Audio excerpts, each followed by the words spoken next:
Hello students, आज हम लोग हिस्ट्री का चैप्टर 2 आगे कंटिन्यू करेंगे।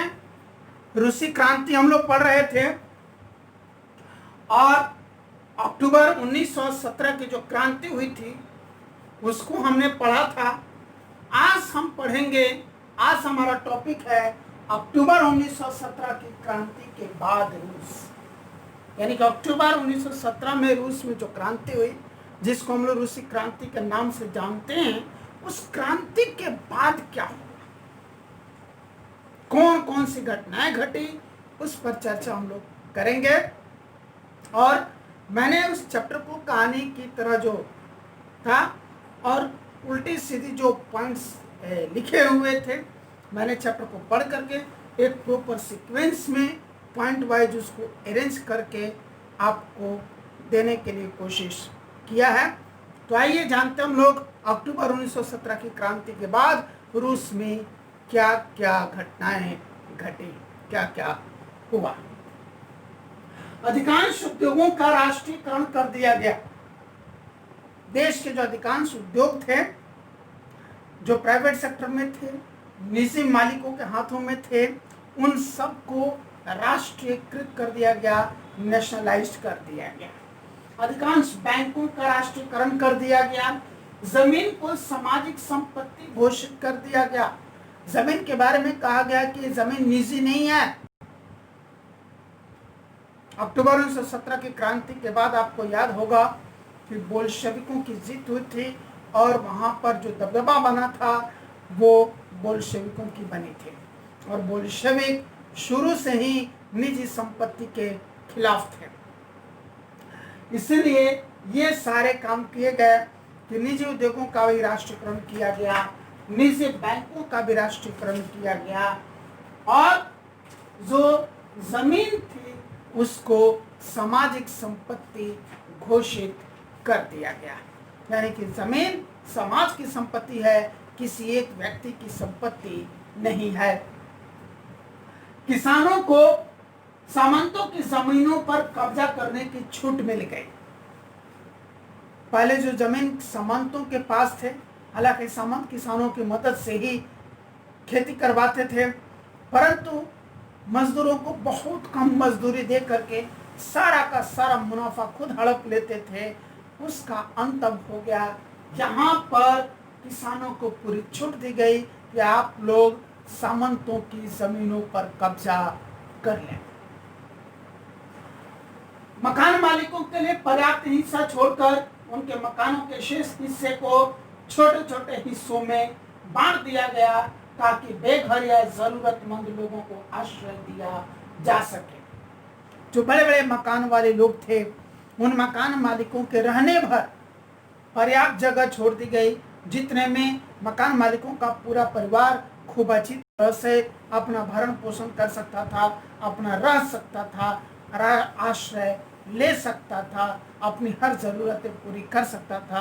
उतने पर्याप्त जगह, पर्याप्त हिस्सा छोड़ करके मकान के बाकी हिस्से को छोटे छोटे हिस्सों में बांट दिया गया ताकि देश के उन लोगों को जो बेघर हैं, जिनके पास घर नहीं है, उनको घर मुहैया कराई जा सके।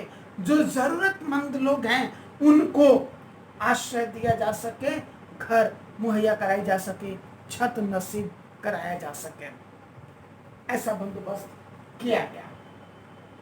अभिजात वर्ग द्वारा पुरानी पदवियों के इस्तेमाल पर रोक लगा दी गई। अभिजात वर्ग जो तरह तरह की पदवियों का इस्तेमाल करते थे, अभिजात वर्ग जिनको कि वो पदवियां जारशाही के दौरान, जार के शासन के दौरान मिली थी, वो उन पदवियों का इस्तेमाल कर रहे थे।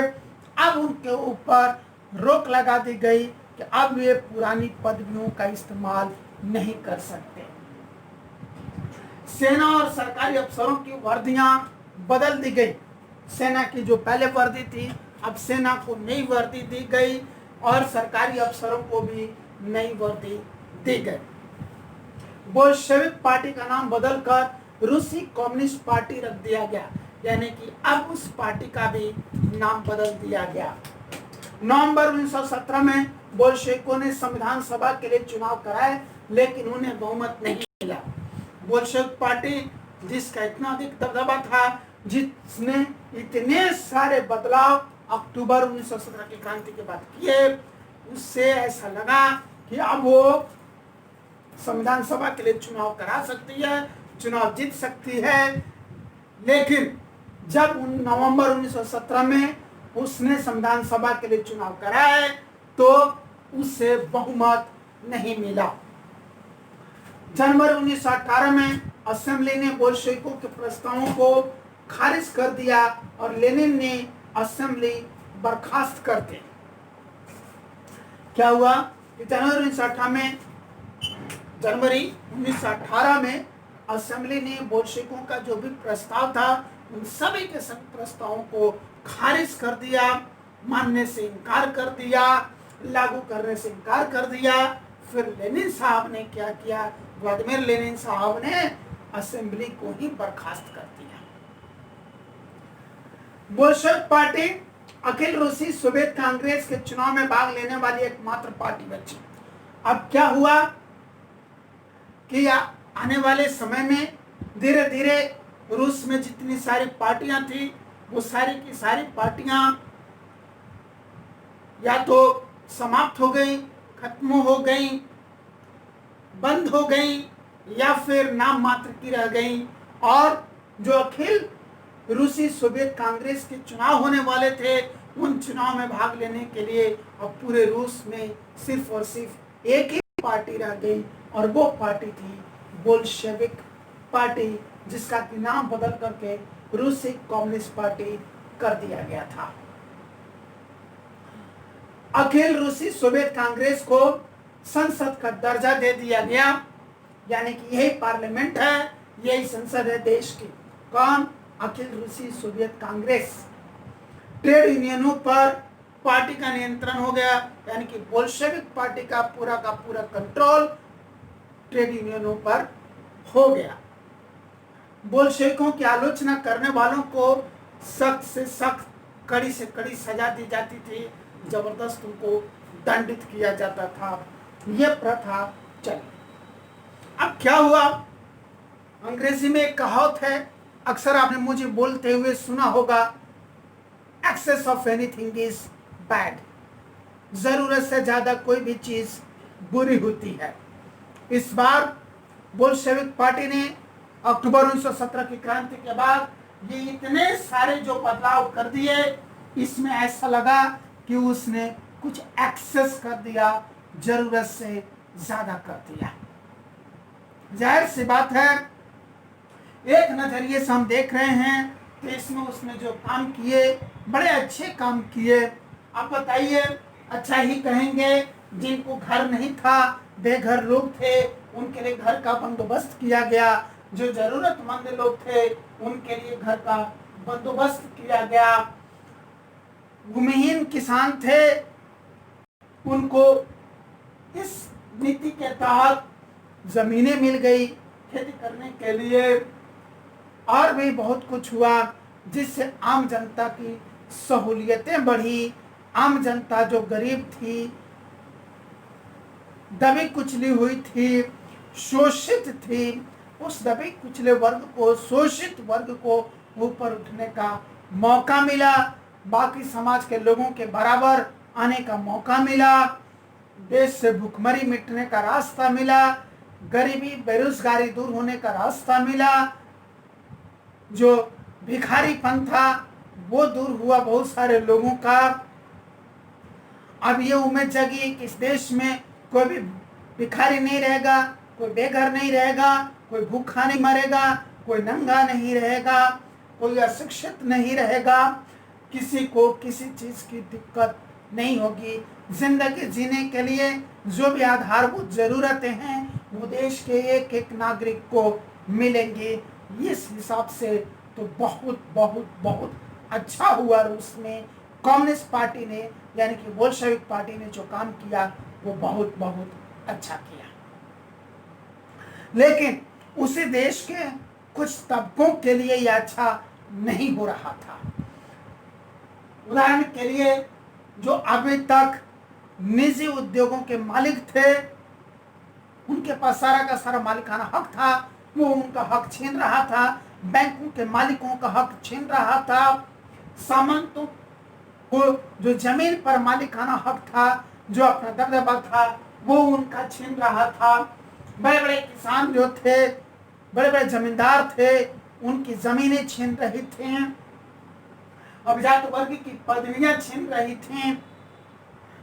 जितने भी अन्य जो पार्टियां थी, बोल्शेविक पार्टी को छोड़ करके उन पार्टियों का नामो निशान मिट रहा था, उनका अस्तित्व समाप्त हो रहा था। तो ऐसे लोगों के लिए तो बहुत बहुत बुरा हो रहा था, और जो बुरा हो रहा था वो कुछ जरूरत से ज्यादा ही हो रहा था, शायद उनके बर्दाश्त से अधिक हो रहा था। अब उनके लिए भी ये बर्दाश्त के लायक नहीं था। यानी कि उसी देश का एक तबका जहां खुश हो रहा था, उसमें खुशी की लहर थी, वहीं दूसरे तबके में दुख की लहर थी। उनको बड़ा कष्ट हो रहा था, बड़ी तकलीफ हो रही थी, उनमें बहुत बड़ा असंतोष पैदा हो रहा था। और यह असंतोष कहीं ना कहीं एक विद्रोह का रूप लेता है। तो यह सब कुछ एक विद्रोह का रूप लेने लगा, और फिर जो शुरू हुआ वो हुआ शुरू रूस में गृह युद्ध। रूस में गृह युद्ध छिड़ गया, यानी कि रूस के ही समाज के, उस देश के समाज के दो तबकों के बीच युद्ध छिड़ गया, या यूं कहें गृह युद्ध छिड़ गया। उस गृह युद्ध को नहीं कहते हैं आग में घी डालना, आग में घी डालने का काम कर रहे थे फ्रांसीसी, अमेरिकी, ब्रिटिश और जापानी समर्थन से। जो समर्थन मिल रहा था फ्रांस की तरफ से, अमेरिका की तरफ से, ब्रिटेन की तरफ से, जापान की तरफ से, उस गृह युद्ध को समर्थन मिल रहा था, उनको मिल रहा था जो गैर बोल्शेविक थे, यानी कि बोल्शेविक पार्टी से जिनका कोई रिश्ता नाता नहीं था, वे लोग थे गैर बोल्शेविक, और वे लोग इस गृह युद्ध को शुरुआत कर रहे थे। उनको पूरा का पूरा समर्थन मिल रहा था, पूरा का पूरा सपोर्ट मिल रहा था फ्रांस, अमेरिका, ब्रिटेन और जापान जैसी शक्तियों के द्वारा, क्योंकि ये वो शक्तियां थी जो बिल्कुल भी नहीं चाहती थी कि रूस में समाजवाद का विस्तार हो, रूस में कम्युनिस्ट पार्टी अपना पैर जमा पाए। ये कम्युनिस्ट पार्टी की जो सोच थी, कम्युनिस्ट पार्टी की जो विचारधारा थी, उससे ये बिल्कुल अलग सोच रखते थे, और कम्युनिस्टों से ये सख्त नफरत करते थे। ये देश बिल्कुल भी नहीं चाहते थे कि दुनिया के किसी भी हिस्से में कम्युनिस्ट सोच जन्मे, कम्युनिस्ट सोच पनपे, कम्युनिस्ट सोच का विस्तार हो, सामाजिकता का विस्तार हो, ये बिल्कुल भी नहीं चाहते थे। क्योंकि आज ये कम्युनिस्ट पार्टी वाली सोच, ये समाजवाद वाली सोच जो रूस में फल फूल रही थी, पनप रही थी और पूरी तरह से विस्तारित हो रही थी, उसका कहीं ना कहीं प्रभाव दुनिया के अन्य हिस्सों पर भी पड़ रहा था, दुनिया के अन्य देशों पर भी पड़ रहा था। और जाहिर सी बात थी, सबको ये उम्मीद थी कि आने वाले समय में इसका विस्तार दुनिया के अन्य देशों में भी होगा। और यही तो ये बड़ी बड़ी शक्तियां नहीं चाहती थी, फ्रांस, अमेरिका, ब्रिटेन और जापान। इसीलिए ये लोग गैर बोल्शेविकों का पूरा समर्थन कर रहे थे, या यूं कहें कि रूस में गृह युद्ध को समर्थन कर रहे थे। और जो गृह युद्ध की जो आग लगी थी, उस आग में ये लोग घी डालने का काम कर रहे थे। गृह युद्ध के दौरान पूरे देश में लूटमार, डकैती और भूखमरी बड़े पैमाने पर बढ़ रही थी। जनवरी 1920 तक, हालांकि इतना कुछ विदेशी सपोर्ट रहने के बावजूद भी, जनवरी 1920 तक रूसी साम्राज्य के बड़े हिस्से पर बोल्शेविकों का कब्जा हो गया। इतना कुछ होने के बावजूद भी जनवरी 1920 तक रूसी साम्राज्य के बड़े हिस्से पर बोल्शेविकों का कब्जा हो गया। जहां पर एक और काम हो रहा था कि रूस की जो सेना थी वो सेना भी एक तरीके से टूट रहे थे, क्योंकि सेना में भर्ती जवान ज्यादातर किसान परिवार से थे, भूमिहीन थे। और जब यहाँ पर देश में सामंतों की भूमि पर किसानों को कब्जा करने की पूरी छूट मिल गई, जब जमीनों का पुनर्वितरण होने लगा, फिर से बंटवारा होने लगा, तो वो किसान परिवार के नौजवान, भूमिहीन परिवारों के नौजवान जो सेना में थे, वो सेना से घर अब लौटने लगे ताकि उनके हिस्से में भी कुछ जमीन आ जाए। तो सेना भी टूटने लगी। और क्या हुआ, अभी थोड़ी देर में मैं इसको रब करके फिर से पॉइंट्स नोट करके आपको बताता हूं।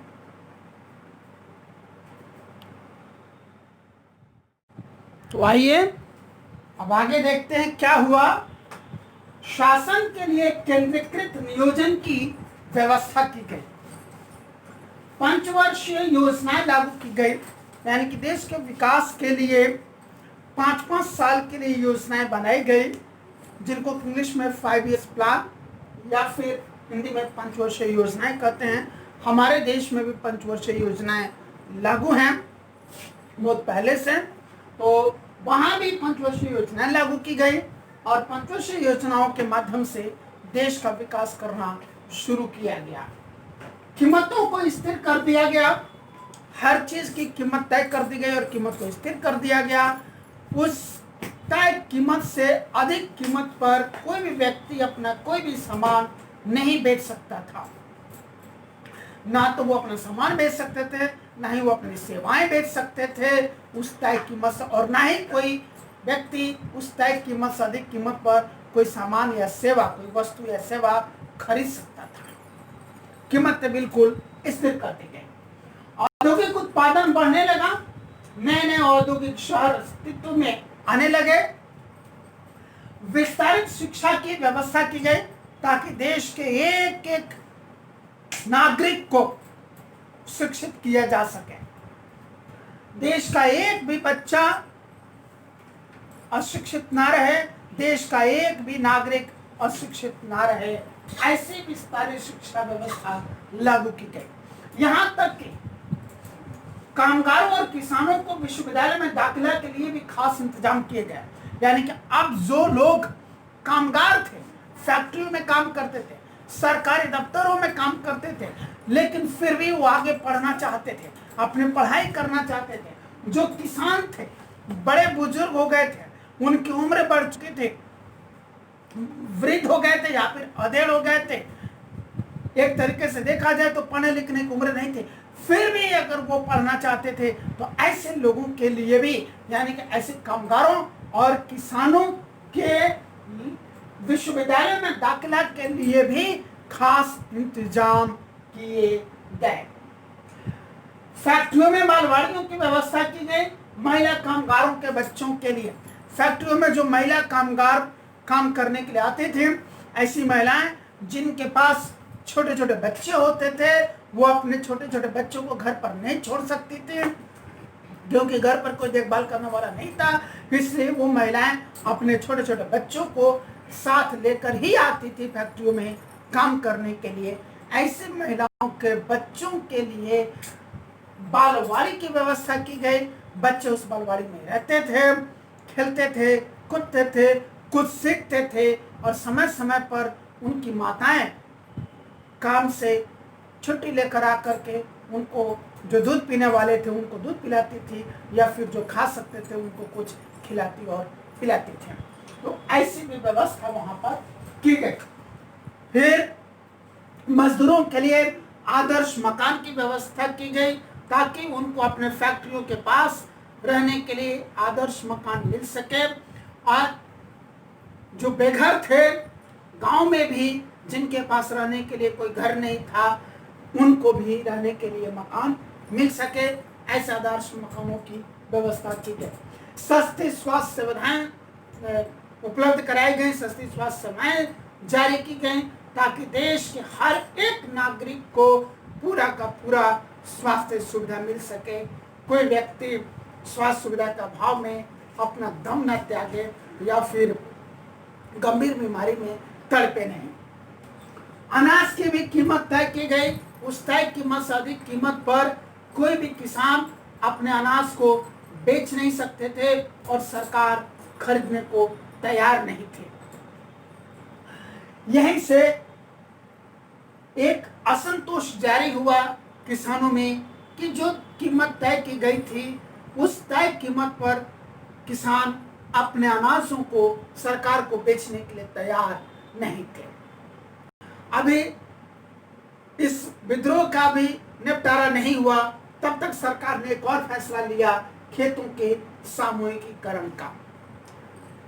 सरकार का कहना था, इस बार जो सरकार आई थी उस सरकार का ये कहना था कि चूंकि जमीनों का पुनर्वितरण किया गया, सामंतों की जमीनें छीन करके मुमेन किसानों ने अपने लिए जमीनें बनाई, इसीलिए खेतों का जो आकार हुआ वो बेहद छोटे छोटे आकार हो गए। छोटे छोटे आकार वाले खेतों में मशीनों की मदद से आधुनिक खेती करना संभव नहीं था। इसलिए बेहतर होगा कि छोटे छोटे खेतों को मिला करके बड़े बड़े खेत बनाए जाएं, जिसमें फार्म मशीन्स यानी कि मशीनों का प्रयोग आसान हो और मशीनों के प्रयोग की मदद से आधुनिक तौर तरीके से, वैज्ञानिक तौर तरीके से खेती की जा सके, ताकि खेती की उपज में बढ़ोतरी हो, देश में भुखमरी का सामना नहीं करना पड़े और अगर अनाज बच जाए तो दुनिया के अन्य देशों में उसका निर्यात करके उससे मुनाफा भी कमाया जाए, जिससे देश के सर्वांगीण विकास में बहुत हद तक मदद मिलेगी। ये सरकार का कहना था। इसलिए सरकार ने खेतों के सामूहिकीकरण का फैसला लिया, लेकिन जनता इसके लिए भी तैयार नहीं थी। बेशक जनता तैयार थी या नहीं थी, यानी कि किसान तैयार थे या नहीं थे, सरकार ने फैसले भी ले लिए और किसानों को आदेश भी जारी कर दिया कि अब आपको खेतों का सामूहिकीकरण करवाना ही होगा और सामूहिकृत खेत में ही आपको काम करना होगा। ऐसा आदेश भी जारी हो गया। फिर क्या था, किसानों द्वारा सरकार का विरोध तेज हो गया और जब किसानों ने इन दोनों ही फैसलों का, अनाज की कीमत तय करने का और खेतों के सामूहिकीकरण का विरोध करना शुरू किया, तब सरकार ने ऐसे विरोधी किसानों के प्रति सख्त सजा का रवैया अपनाया। सख्त से सख्त सजा दी गई। सरकार का कहना था कि जो हम काम कर रहे हैं वो सबके भले का है और इसमें सबको चुपचाप साथ देना होगा, सभी सरकारी नियमों और कानूनों का पालन करना होगा। इतना कुछ करने के बावजूद भी सन 1930 और 1933 के बीच में वहां पर फसल की उपज में काफी कमी आई, काफी गिरावट आई। नतीजा, रूस को अपने इतिहास में अब तक का सबसे बड़ा अकाल झेलना पड़ा। उतना बड़ा अकाल ना तो 1930 से पहले कभी रूस के इतिहास में आया था और ना ही 1930 के बाद। आज जब मैं आपको पढ़ा रहा हूं 20 अगस्त 2020, इस दिन तक कभी इतना बड़ा अकाल वहां पर आया। ये उसके पूरे इतिहास का सबसे बड़ा अकाल था, जिस अकाल के कारण 40 लाख से ज्यादा लोग मरे। इस तरह से 1939 तक आते आते सरकार ने 20 लाख से अधिक लोगों को जेल भेज दिया या फिर श्रम शिविरों में भेज दिया अपनी सख्त सजा की पॉलिसी के तहत। इतना कुछ रूस में हुआ अक्टूबर 1917 की क्रांति के बाद। अब हम देखेंगे कि इसका वैश्विक प्रभाव क्या पड़ा। पूरे विश्व पर रूस के अंदर ये जो भी ड्रामेबाजी हुई, जो भी नौटंकीबाजी हुई 1917 से लेकर के 1939 तक, जिसमें सबसे मेजर जो इम्पैक्ट था 1917 की क्रांति का था। बहुत ही छोटा इम्पैक्ट 1905 की क्रांति का रहा, बट 1917 में फरवरी में जो क्रांति हुई और अक्टूबर महीने में जो क्रांति हुई, उस क्रांति का बहुत बड़ा असर पड़ा पूरी दुनिया पर। क्या असर पड़ा, उसमें दो जो सबसे बड़े असर पड़े वो ये थे कि दुनिया भर के लोगों में एक उम्मीद की लहर जगी, एक नई उम्मीद की लहर जगी। और वो नई उम्मीद की लहर ये थी नई उम्मीद की जो रोशनी जगी थी वो ये थी कि मेहनत कशों के राज्य की स्थापना की संभावना बढ़ गई है। जिस तरीके से रूस में मेहनत कशों के राज्य की स्थापना हुई है, उसी तरह से हमारे देश में भी मेहनत कशों के राज्य की स्थापना होगी। ये एक उम्मीद दुनिया भर के देशों के मेहनत कश लोगों में जगी।